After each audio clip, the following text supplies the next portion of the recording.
Casos 21 a 24, graças à mediunidade da Sra. Piper, e mais precisamente no período em que se manifesta o Dr. Pinucci, obteve-se um bom número de episódios premonitórios em forma de diagnósticos proféticos, complicados, às vezes, por incidentes auxiliares absolutamente imprevisíveis. Por mais conhecido que sejam esses episódios, não posso deixar de citar alguns, e tiro-os das relações publicadas pelo Dr. Odgson nos vols 8 e 13 dos Proceedings of TSPR. Caso 21. O Dr. Odgson relata o que se segue, uma outra profecia que se referia à morte de um irmão do Dr. Tal, que nunca assistiu às sessões, realizou-se. Ele tinha uma asma crônica. Na sessão do dia 10 de maio de 1892, Pinucci diz que seus rins estavam doentes. Ora, na sequência de uma visita médica minuciosa executada 2 semanas mais tarde, viemos a saber pela primeira vez que uma doença renal havia se desenvolvido nele. Durante a mesma sessão, em resposta ao pedido correspondente, ele acrescentara: ele vai dormir e quando acordar será para se encontrar no mundo dos espíritos, seu coração parará. Ora, ele morreu efetivamente durante seu sono, e por uma parada súbita do coração, no dia 3 de setembro.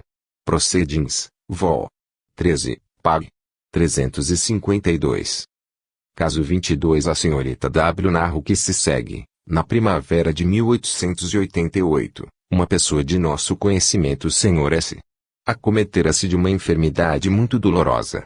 Não havia nenhuma probabilidade de cura e não se nutria a esperança senão por um alívio próximo de suas torturas. Uma junta médica havia diagnosticado a continuação dos seus sofrimentos por uma série de anos ainda, com enfraquecimento mental provável. A filha do Sr. S., consumida pela ansiedade e pelas vigílias, estava a ponto de cair doente a seu turno. Perguntei a Pinucci, o que devo fazer para conseguir acompanhá-lo e proporcionar-lhe um pouco de repouso. Foi-me respondido: ela não abandonará a cabeceira de seu pai, mas os sofrimentos deste último não durarão muito tempo. Os médicos estão errados a esse respeito. Haverá uma mudança dentro em pouco, ele desencarnará antes que o verão termine. Foi o que aconteceu, ele morreu aos poucos em junho de 1888. Proceedings, Vol. 8, Pag. 34. Caso 23. O Sr. M.N. relata o seguinte caso, que é confirmado pela sua mulher. 5 de abril de 1889 e haverá a Sra. Piper por volta do fim de março do ano passado. Desde os primeiros dias de fevereiro eu tinha o hábito de ir à sua casa uma vez a cada 15 dias. Ela me predisse a morte de um parente próximo a mim, que aconteceria dentro de 6 semanas mais ou menos e me daria alguma vantagem pecuniária. Pensei naturalmente em meu pai, com idade muito avançada, de cuja personalidade a Sra. Piper havia falado com uma admirável evidência várias semanas antes. Se bem que ela se comportou de maneira a fazer crer que falava, não do meu pai, mas de uma outra pessoa a qual ligava-me um estreito parentesco. Perguntei, todavia, se a pessoa que devia morrer era a mesma que ela havia descrito em tal ocasião, mas ela se defendeu, de maneira que não cheguei a nada a saber. Alguns dias depois minha noiva visitou a Sra. Piper, e esta predisse-lhe, então, sem reticências, que meu pai estaria morto no período de algumas semanas. Por volta da metade de maio, meu pai, que se recompunha de um ligeiro ataque de bronquite, morreu subitamente em Londres em consequência de uma paralisia cardíaca. Isto aconteceu no mesmo dia em que os médicos tinham-no declarado fora de perigo. Anteriormente, Pinucci, através da Sra. Piper, tinha me anunciado que estaria junto de meu pai para exercer sobre ele sua própria influência em vista de certas disposições testamentais tomadas por ele. 2 dias depois que recebi o anúncio telegráfico da morte, eu ia à casa da Sra. Piper com minha mulher. Pinucci anunciou que meu pai encontrava-se com ele e que sua chegada no mundo dos espíritos havia sido súbita. Depois disso assegurou-me estar empenhado junto ao meu pai para persuadi-lo a propósito das disposições testamentais em questão. Depois ele me informou sobre o conteúdo do testamento, descreveu a pessoa do principal executor testamentário e disse que este último, desde a minha chegada a Londres, teria adiantado certa proposição em meu favor, para submeter ao consentimento dos 2 outros executores. 3 semanas depois encontrava-me em Londres.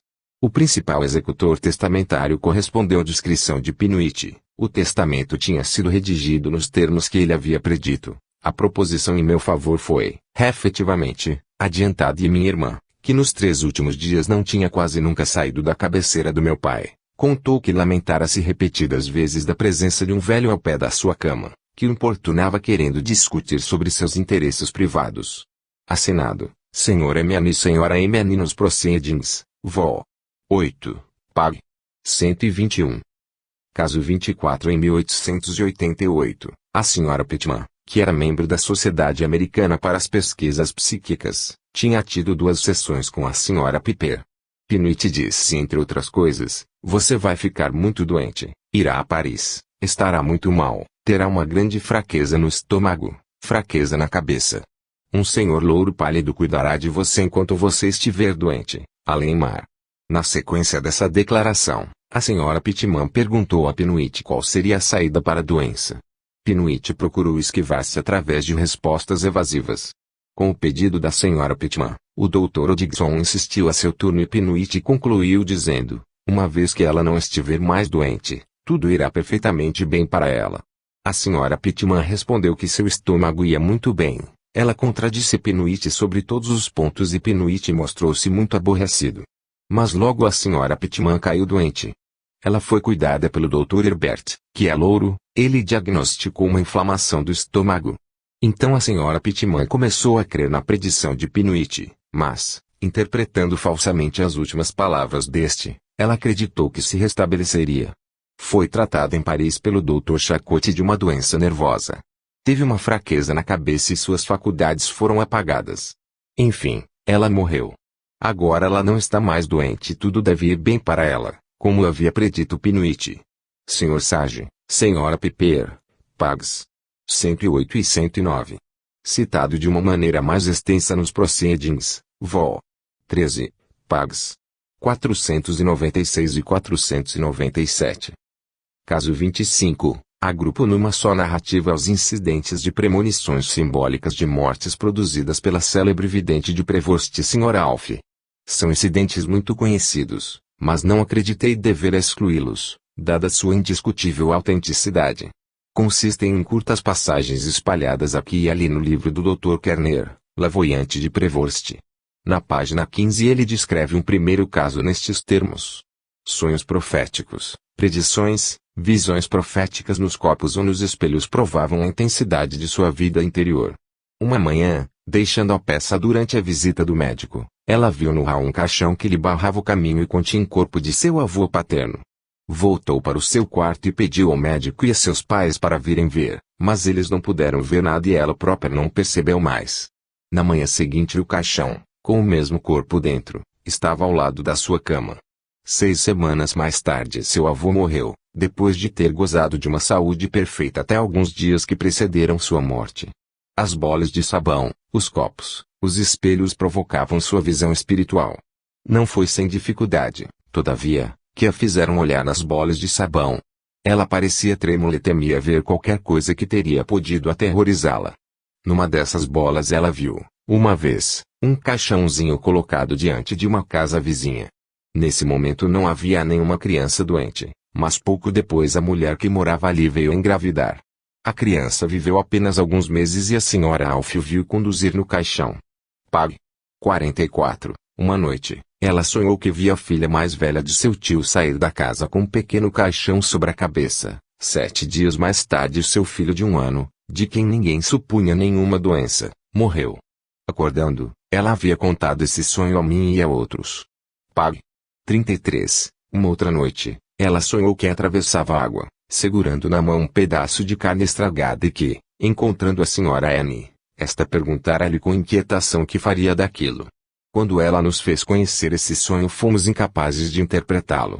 7 dias depois a Sra. Anne dava à luz a uma criança morta, cujo corpo já estava em estado de decomposição. Pag. 53. Uma outra noite, ela sonhou que a Sra. Ele, que não conhecia e nunca tinha visto, viera até ela chorando e levando uma criança morta nos seus braços, pedindo-lhe socorro. 6 semanas mais tarde esta senhora dava à luz, após muitos sofrimentos e perigos, e perdia seu filho. Pag. 54. Durante os 3 dias sucessivos que precederam a morte de seu pai, num momento em que não se tinha ainda recebido nenhuma notícia de sua doença, estando em estado de vigília, ela viu perto de seu leito um caixão recoberto com uma mortalha, sobre a qual estava traçada uma cruz branca.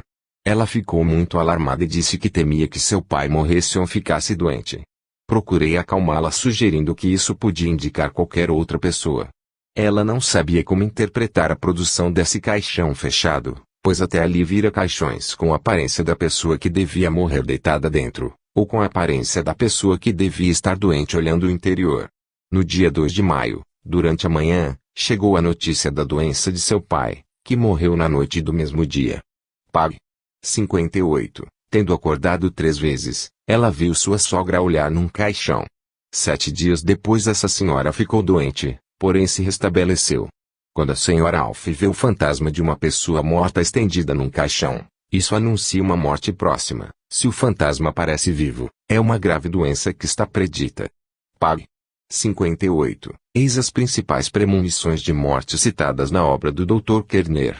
O fato é que, de maneira excepcional, a médium percebeu um caixão fechado para o seu próprio pai, ao invés das visões habituais de caixões abertos contendo a pessoa que devia morrer.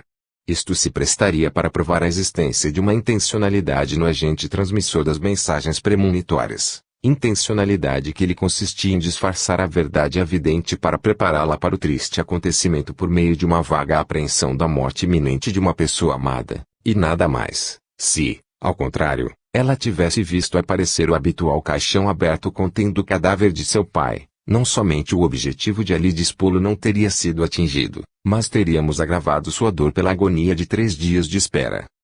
Caso 26. O Dr. Samas comunica o seguinte episódio: o fenômeno psíquico que vou relatar não é recente, ele remonta já há 5 anos.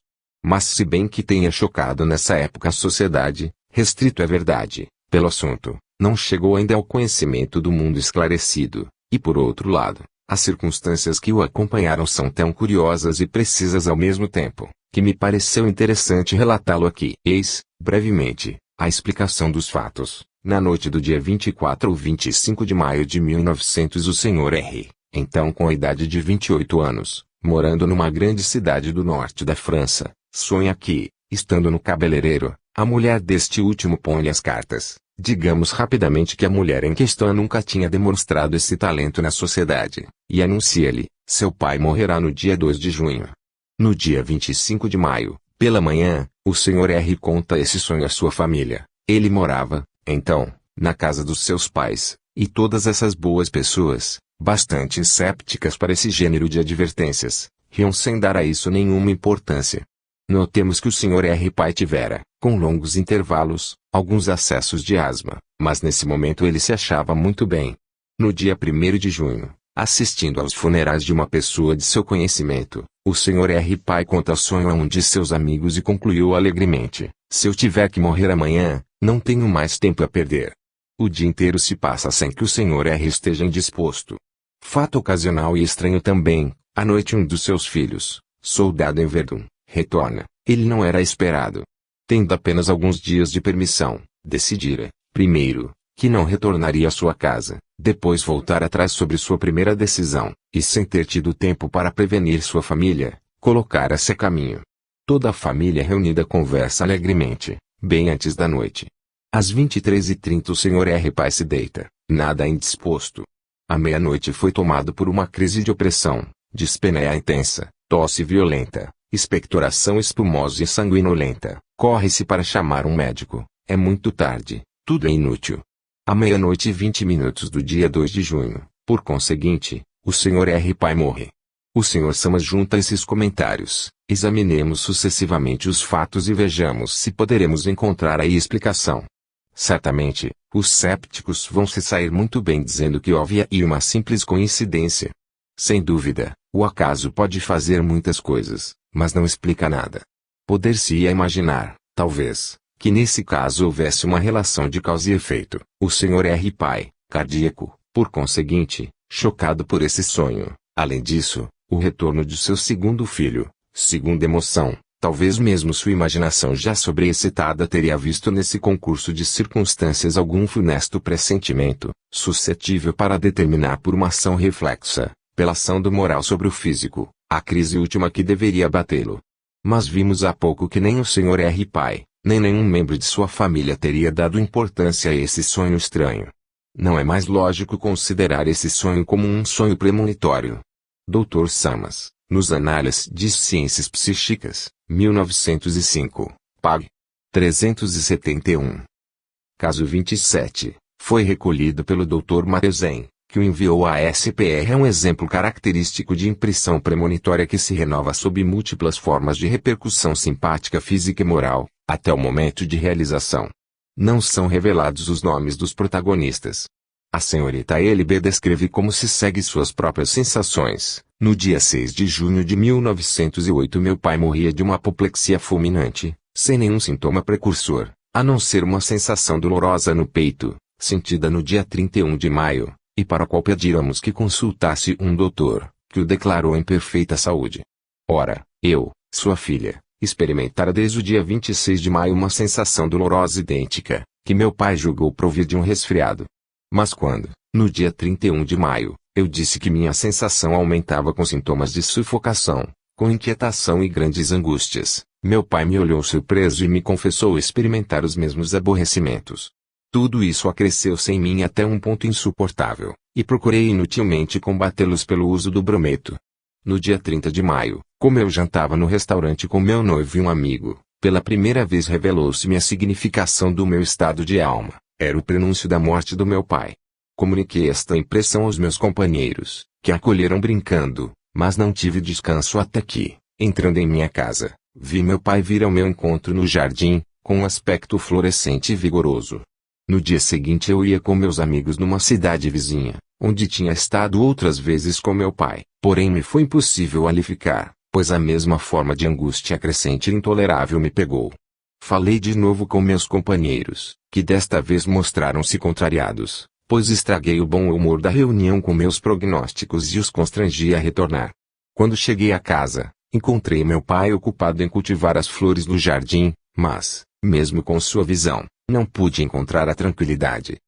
A consulta médica de que falei aconteceu no dia 2 de junho, e apesar do prognóstico consolador, meu sombrio pressentimento não se atenuou.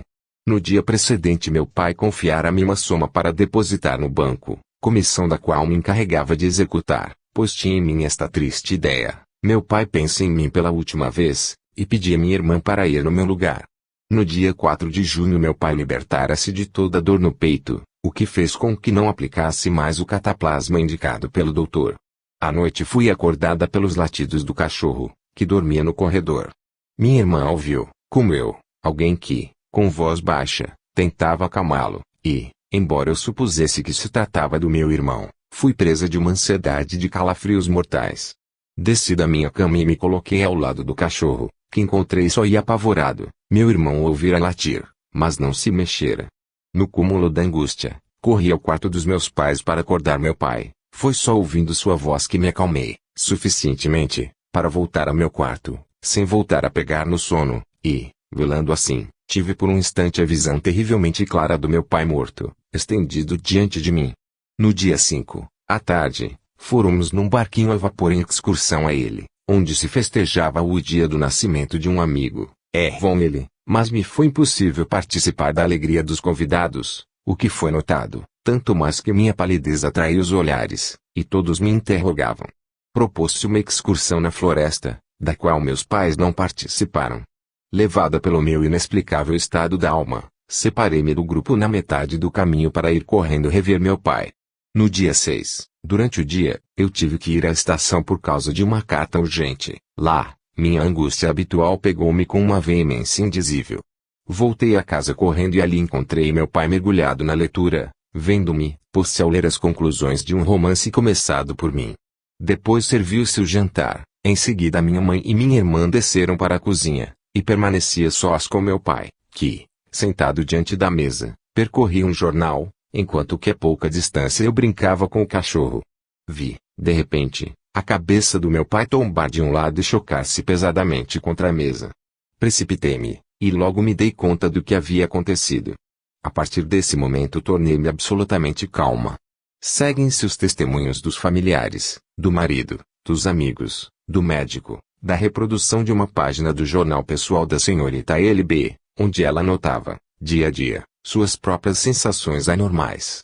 Jornal of SPR, Pags. 358 a 363. Caso 28, extraio da obra do Sr. de Mirville, e é um episódio de sonambulismo magnético contado pelo Dr. Rostand.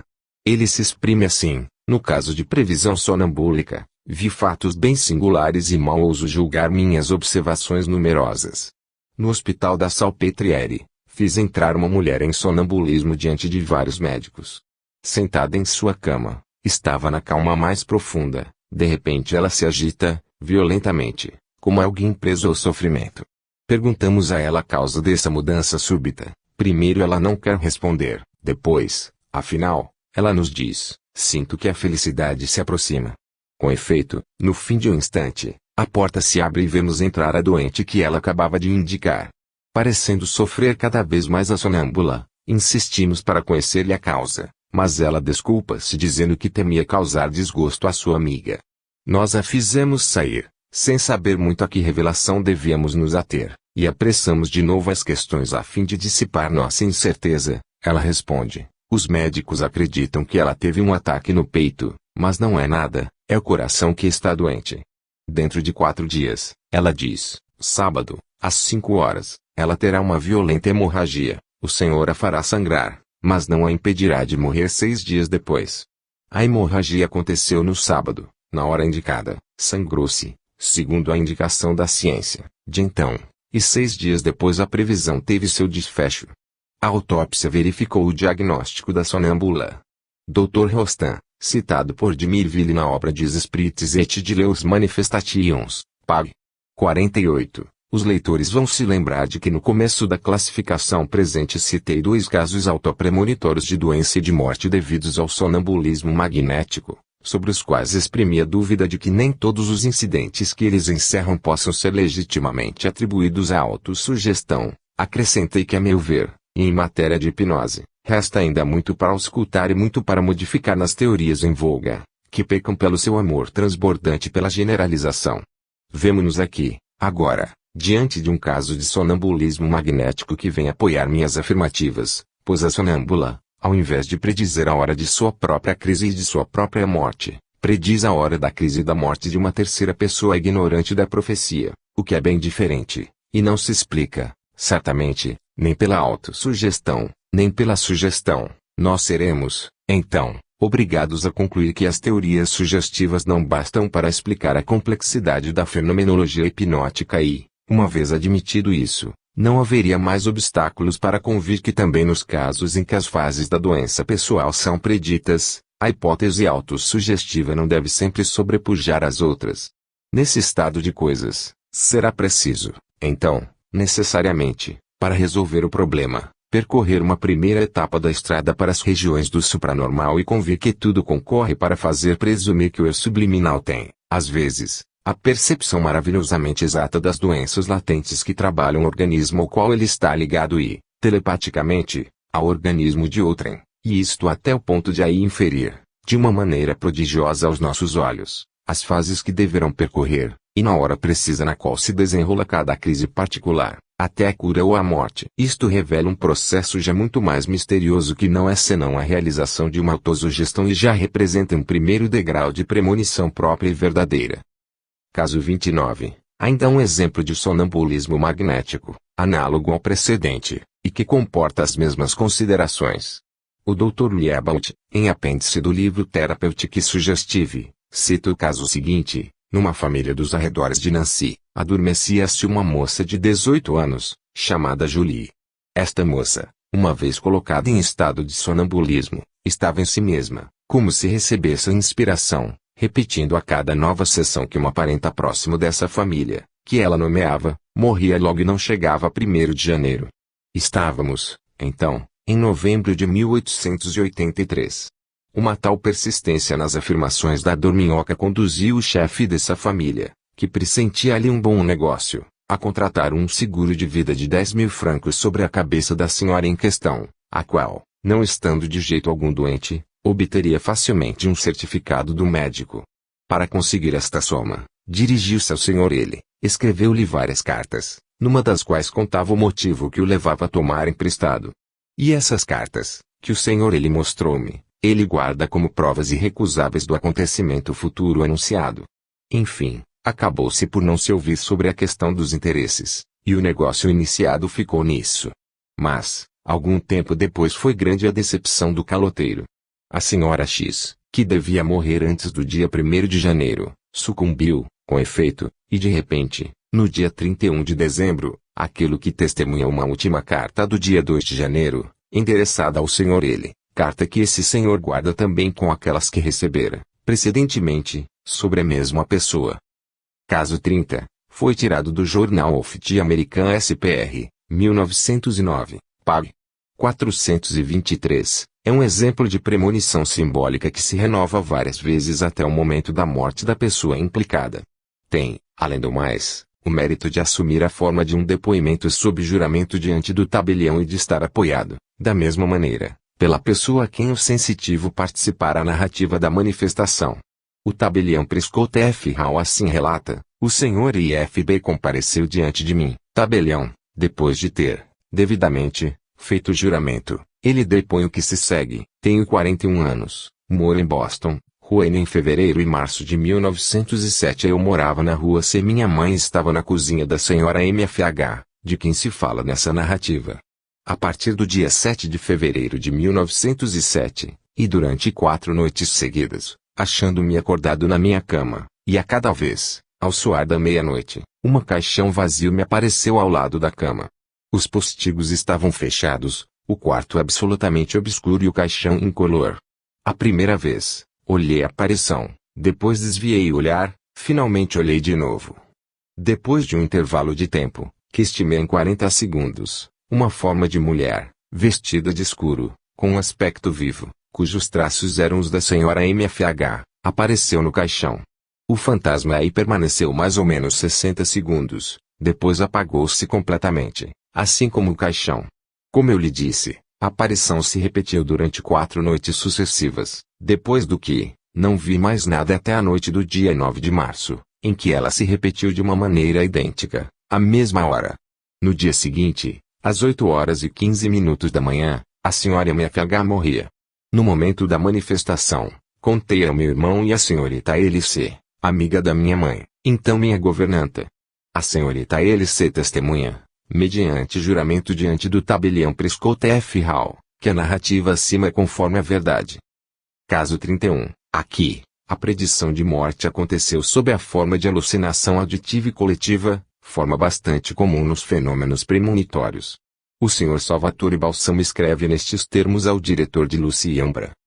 Permita-me chamar sua atenção sobre 2 fatos de alguma importância acontecidos com minha família, durante o curto espaço de alguns dias. No dia 5 deste mês de outubro morria meu cunhado, Gregorio 30 Capelli, de 54 anos, que tinha diabetes e tuberculose. Desde o ano passado, seu estado causava sérias preocupações na família. Ninguém, entretanto, previa um fim tão próximo para ele, cuja natureza era das mais resistentes. Pois bem, 2 dias antes do seu falecimento, por volta das 21 horas, estávamos à cabeceira do doente, minha mulher, a do defunto e suas 2 filhas, Angelina, de 25 anos, e Francestina, de 18 anos. Acrescento que as faculdades mentais do meu cunhado mantiveram-se sempre perfeitamente lúcidas. De repente, fomos surpreendidos, quase apavorados por um barulho ensurdecedor, como se viesse da queda e quebra de louça numerosa no quarto ao lado, para o qual nos precipitamos sem nada encontrar, pois não havia louça nesse quarto, e demos a volta em torno da casa, sem nada constatar de anormal. Não é tudo, depois de 1 hora mais ou menos, despedimos-nos do doente e, acompanhados da minha cunhada e de nossos sobrinhos, encontrávamos-nos na escada, quando nossa atenção foi chamada por outros barulhos muito fortes, parecendo com o de um bastão batido no terraço que ficava acima da casa, onde, todavia, ninguém se encontrava. Depois de 2 dias, como eu lhe disse, meu cunhado morria. No dia 20, este outro fenômeno aconteceu em minha casa. Alguns minutos faltavam para as 13 horas. Eu me sentava com minha mulher para almoçar, quando ouvimos no quarto ao lado 3 golpes muito fortes, como de bastão, sobre um móvel de madeira. Estremecemos, e minha mulher, ainda sob a impressão dos primeiros avisos, disse que alguma outra desgraça nos esperava. Minhas afirmativas para acalmá-la foram inúteis, e o almoço foi ruim. Pois bem, à noite recebi um telegrama de Catanzaro, anunciando-me a morte do meu sobrinho Gabriel Balsamo, de 25 anos, causada por uma febre tifoide, precisamente às 13 horas. Luciombra, 1911, Pag. 265. Caso 32. O professor James Slope estudou, e tiro do Journal of the American SPR 1911, Pag. 372. É de se observar o fato de que o fantasma do defunto apareceu para a mãe no sonho simbólico e reapareceu para a filha no seu leito de morte. Uma noite, tive em sonho uma visão tão clara, que é como se estivesse em pleno dia e que se tivesse levantado uma cortina de teatro diante de mim. Eu via 2 belos pés de plantas, um de flores de neve e um de hortênsias, ambos mais altos e mais desenvolvidos do que geralmente o são, sobrecarregados de flores brancas e recobertos com uma ligeira camada de neve. Meu marido defunto, vestido de preto, apareceu ao seu lado, olhando-me e sorrindo. Ele colheu 3 flores da primeira planta e me fez observar que as flores estavam cobertas de neve, desaparecendo em seguida. Pensava eu, não pode ser um simples sonho. Meu marido veio anunciar-me meu fim que se aproxima. Eu tinha perdido meu marido e uma filha, concluí com isso que a terceira flor arrancada devia representar a mim mesma. Tive esta visão no meio do inverno e preparei-me para morrer. Eu tinha nos Estados Ocidentais uma filha casada, a qual contei o meu sonho. Ela me pareceu convencida, a seu turno, de que se tratava da predição de minha morte. Ela era jovem, bela e gozava, aparentemente, de uma saúde perfeita, e entretanto foi ela que, no dia 13 de março, sucumbia em consequência de uma paralisia cardíaca. A doença foi breve, e no momento supremo ela gritou, como então? Papai está aqui, vejo meu papai. E ela morreu logo. Já se vê emergir, no simbolismo desse caso, o que observamos precedentemente, que de hábito, nas premonições de morte, referindo-se a estritos parentes, ou a outras pessoas caras ao sensitivo, o simbolismo toma uma forma vaga, como se quisesse criar nele um estado propício de vigilante apreensão, capaz de preparar os interessados à execução de um acontecimento doloroso, sem afligi-los pela revelação prematura da verdade.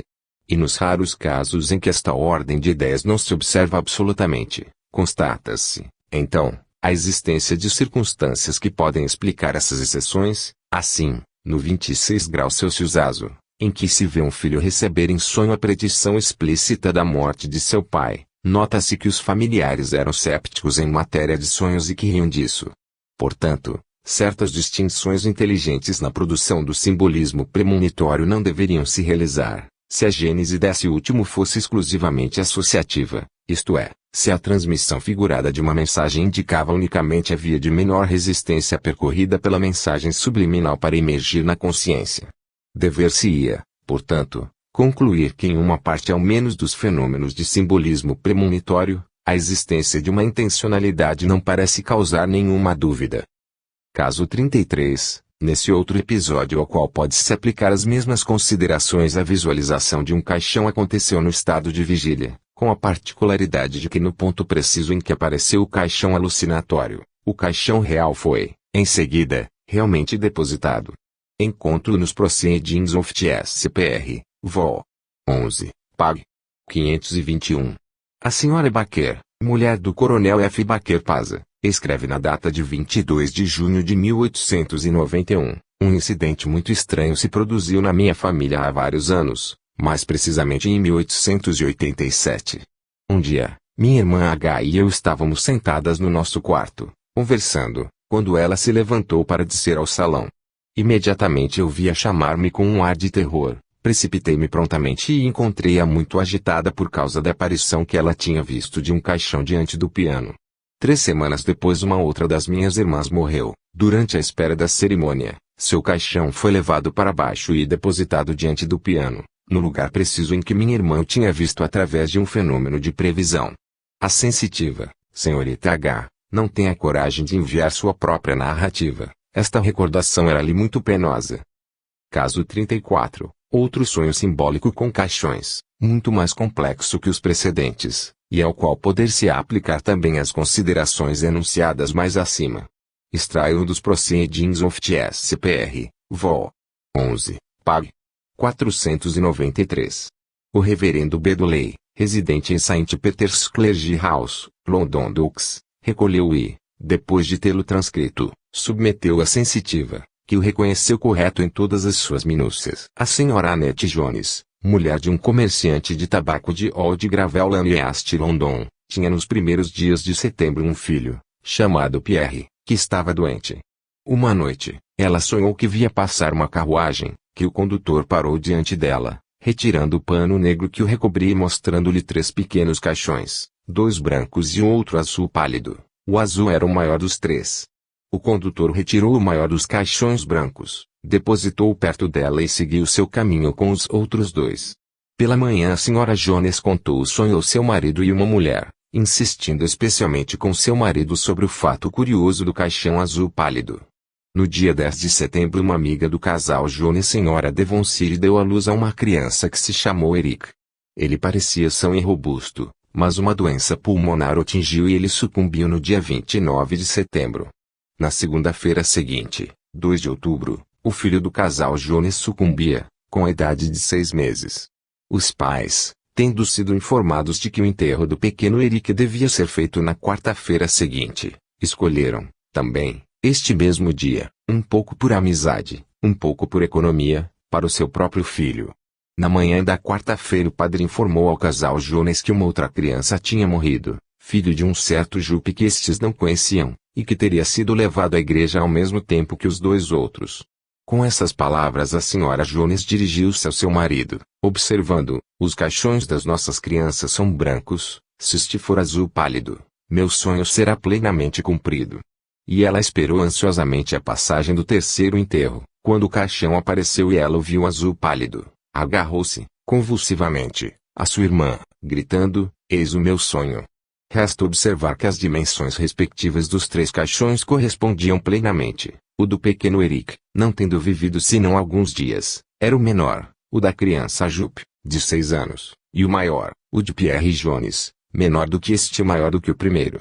O Sr. Jones confirma a narrativa de sua mulher. Se a visão da Sra. Jones fosse limitada ao fato da deposição de um caixão a seu lado, seria lógico concluir que o sonho em questão tirava sua fonte única da sua ansiedade materna por um filho doente, a qual a coincidência da morte do menininho seria atribuída uma aparência premonitória. Porém, o sonho em questão se complica pela visão de 2 outros caixões, correspondentes a 2 outras crianças mortas, cujos caixões deviam se reunir num mesmo enterro com o do filho da sensitiva, mas o episódio absolutamente imprevisível do caixão azul pálido. E então a hipótese psicológica cai, e o caráter supranormal do sonho emerge indiscutivelmente. Além disso, o caso é suficientemente extraordinário para nos deixar perplexos sobre a hipótese premonitória, a mais apta para explicar o conjunto dos fatos. Proponho-me elevar mais adiante meu pensamento, por ocasião de outras citações de episódios análogos, caso 39. Caso 35, poder-se-á aplicar a este outro caso as considerações expostas ainda há pouco sobre a existência de uma intencionalidade nas premonições. Extraio do vol. V. Pag. 305, dos Proceedings of the SPR, é um exemplo de simbolismo auditivo em condições de vigília. A sensitiva é a senhora Morrison, com a qual Gurney discutiu longamente o caso, acontecido em maio de 1878, na Índia Oriental, província de Wellesley. Depois de ter feito alusão aos males múltiplos dos quais a família tinha sido vítima nessa época, a senhora Morrison diz, a respeito da morte de uma filhinha dela: vários dias antes que minha filha caísse doente, eu me encontrava na cama uma manhã, completamente desperta, quando ouvi uma voz perfeitamente clara que dizia: quando as trevas se acumularem às 11 horas, a morte passará. Apavorada, levantei-me rápido, e a mesma voz repetiu lentamente, deliberadamente, as mesmas palavras. Quando, mais ou menos uma semana depois, minha filhinha adoeceu gravemente, eu vigiava com um terror e uma ansiedade indescritível o aspecto do céu, tanto de dia como de noite. Era a época de lua cheia. Vários dias se passaram, a criança oscilava entre a vida e a morte, no alto o sol resplandecia sempre, claro e flamejante, nenhum indício de nuvens ou de próximas mudanças atmosféricas. 2 vezes, no período de 24 horas, chegava a hora tão temida. Uma semana se passou assim, e eis que, finalmente, manifesta-se um furacão. Faltavam apenas alguns minutos para as 11 horas. Os empregados precipitaram-se por toda parte, fechando os postigos às pressas, e a casa tornou-se extremamente sombria. Do lado de fora, as nuvens amontoavam-se, e meu coração se partiu. Nesse mesmo dia, um pouco depois da tarde, minha filha devolvia sua alma a Deus. Este caso, em que na premonição de morte acha-se revelada a hora precisa do que deveria acontecer e que contém a predição de uma perturbação atmosférica imprevisível, adaptar-se-á também às considerações afixadas no caso 39. Caso 36, para contrastar com os dois episódios citados, em que a pessoa que deve morrer não está indicada, relatarei dois exemplos em que esta está indicada, mas em que transparece que as pessoas em questão não estavam ligadas através de fortes laços afetivos ou sensitivos. O caso foi rigorosamente estudado pelos cuidados de dois ministros da Igreja Anglicana, os reverendos J. G. e A. T. Freer, e apareceu no Journal of the SPR, Vol. 11, Pags. 223 a 227, relato a Osaí, na íntegra, os testemunhos e os processos verbais da pesquisa, que não deixa nada a desejar. O reverendo J. G. escreve ao reverendo A. T. Freer, 10 de dezembro de 1903. Penso que o caso seguinte interessará ao senhor.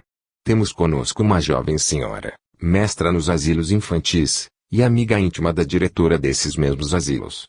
Esta última era noiva e devia se casar após o Natal. A senhora de quem falo acompanhava, frequentemente, o casal nos seus passeios, sendo igualmente amiga do noivo. Este era professor de artes e ofícios na escola de Pupil Teacher Centre. Eis que 3 semanas depois, a senhora, descendo para o almoço, mostrou-se moralmente abatida e contou que tivera um sonho horrível, de uma vivacidade extraordinária.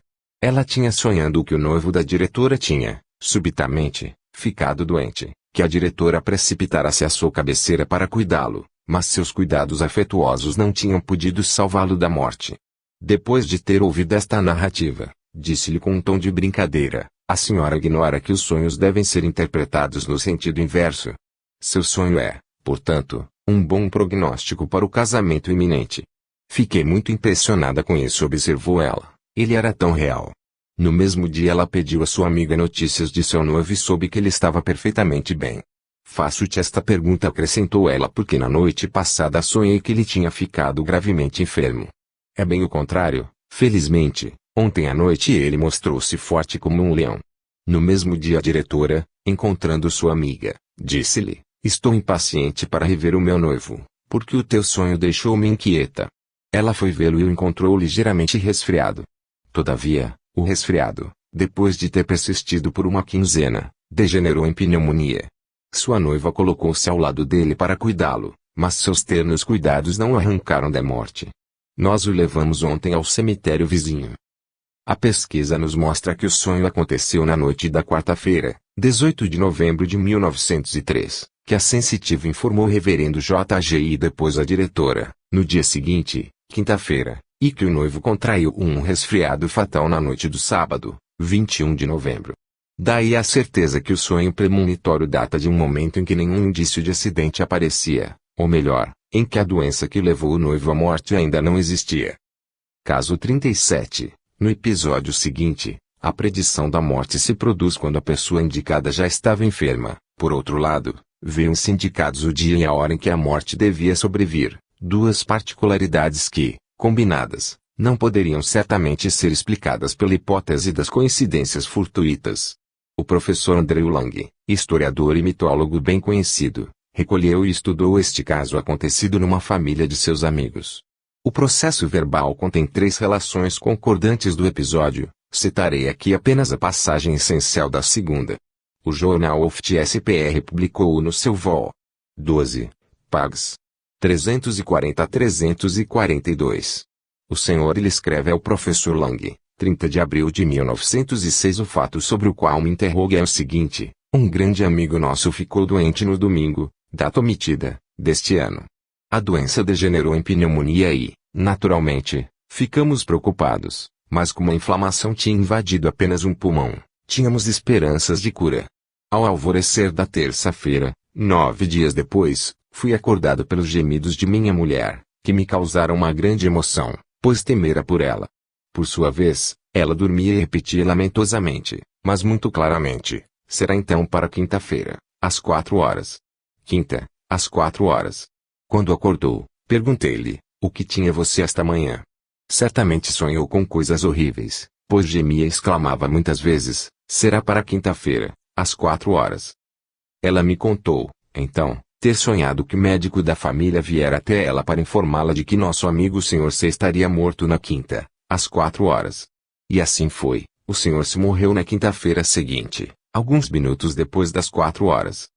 Caso 38, o mesmo professor Lang conta este outro episódio, estranho e interessante, que tomou emprestado do Lide, 1899, Pag. 270. No dia 15 de junho de 1898 uma senhora de minhas relações, cujo nome é por justiça conhecido em vários ramos da literatura, contou-me que no dia anterior tinha ido visitar uma amiga. Conversando com ela, viu aparecer um homem desconhecido, que mergulhara uma faca no lado esquerdo desta. A essa narrativa, declarei-me pronto para apostar 100 libras esterlinas que sua visão jamais seria realizada. No outono a mesma senhora foi fazer uma nova visita à sua amiga, e, para sua imensa estupefação, encontrou na escada o homem da sua visão. Penetrando no aposento, encontrou sua amiga agonizante, então soube que a delicada constituição desta última não lhe havia permitido suportar as consequências de uma operação no lado esquerdo, praticada pelo homem de sua visão, que era um cirurgião. Caso 39, o episódio seguinte, embora menos sensacional que o precedente, parece teoricamente ainda mais inconcebível, pois uma cena de morte aí aparece evidente em todas as suas particularidades, absolutamente imprevisíveis. Tomo dos Proceedings of TSPR, Vol. 11, Pag. 505. O relator do caso é o Dr. Alfred Cooper.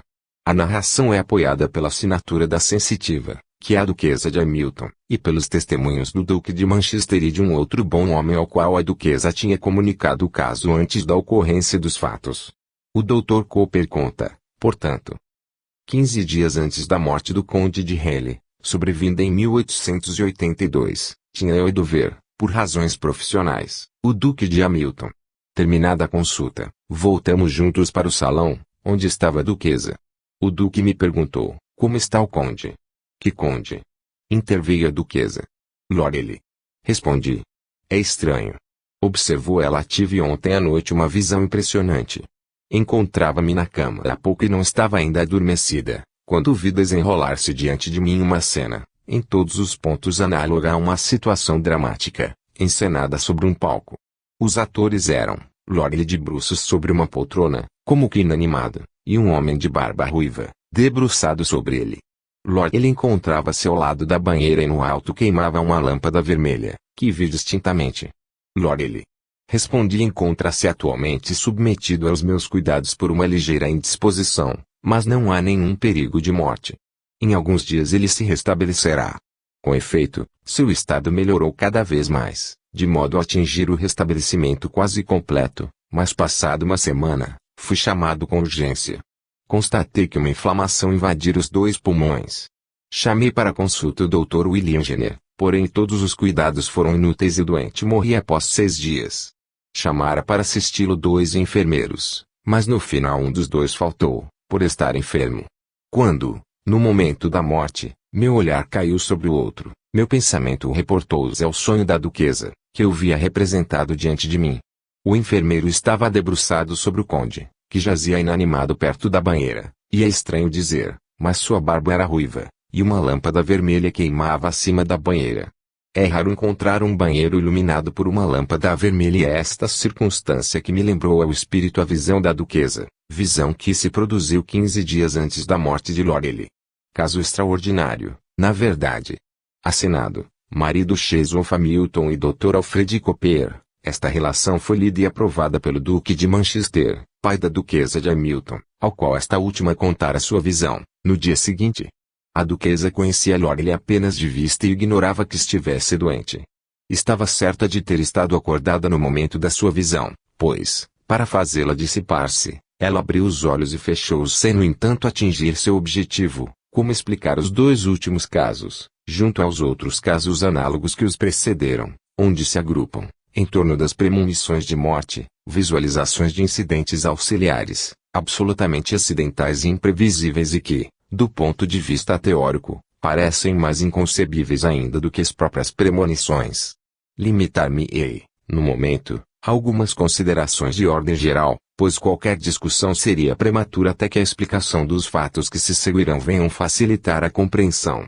Primeiramente, sou da opinião de que é preciso excluir a hipótese das coincidências fortuitas, assim como a das inferências subconscientes, compreendida no sentido estritamente psicológico. Quanto à versão supranormal desta última hipótese, segundo a qual os sensitivos teriam deduzido o futuro sobre a base de causas que existem no presente, compreendida aí a visualização de situações de ambiência insignificantes e imprevisíveis, tive a oportunidade de manifestar meu pensamento de que, fora de certos limites, não seja possível admiti-lo sem conceder uma fração muito importante de onisciência divina às faculdades em questão, com todas as consequências antitéticas que daí derivam. Acrescento agora que demonstrarei no tempo certo como ela resulta inconciliável com os fatos, casos 49, 67 e 110, e também, que o problema da presciência de incidentes insignificantes e banais comporta uma solução diferente ou melhor, subgrupo ele, enfim, que em linhas gerais tudo concorre para provar que os fenômenos premonitórios de ordem elevada e complexa são em grande parte de origem externa. Isto posto, apresso-me em declarar que não pretendo absolutamente, por esta afirmação, contestar a possibilidade de que ao lado das premonições complexas de origem exterior, realizam-se outras, igualmente complexas, provenientes de uma origem subconsciente. Pretendo unicamente excluir a hipótese pela qual os sensitivos chegariam a esses resultados inferindo o futuro pelo presente, enquanto que eu admitiria que eles aí chegariam imediatamente, isto é, lendo, ou inferindo os fatos sobre a base de traços sui generis que existiriam, ora na sua própria subconsciência, ora na de outrem, ora num ambiente psíquico ou metaetérico, ou astral. Nesse caso, a gênese dos traços transcendentais em questão restaria para explicar, e isto, segundo os casos, nos conduziria a admitir as hipóteses reencarnacionista, pré-natal, fatalista, espiritualista, no sentido indicado na introdução. Em apoio ao que afirmo, observo que as modalidades de exteriorização da clarividência no futuro correspondem exatamente às modalidades pelas quais se exterioriza a clarividência no passado, ou psicometria, em suma, num caso como no outro. Estas modalidades consistem em visualizações representativas a tal ponto idênticas, que dão nascimento a erros de inversão no tempo, visualizações que, para a clarividência no passado, tiram provavelmente sua origem de traços, ou de vibrações latentes, ou influências psíquicas ou físicas que os acontecimentos deixaram ou determinaram, seja nas subconsciências dos vivos, seja nos objetos inanimados, seja no ambiente em que se desenrolam. Aqui, esta questão surge espontaneamente, visto que, nas duas ordens de fenômenos, encontra-se uma identidade de efeitos, não haveria, porventura, uma identidade de causas.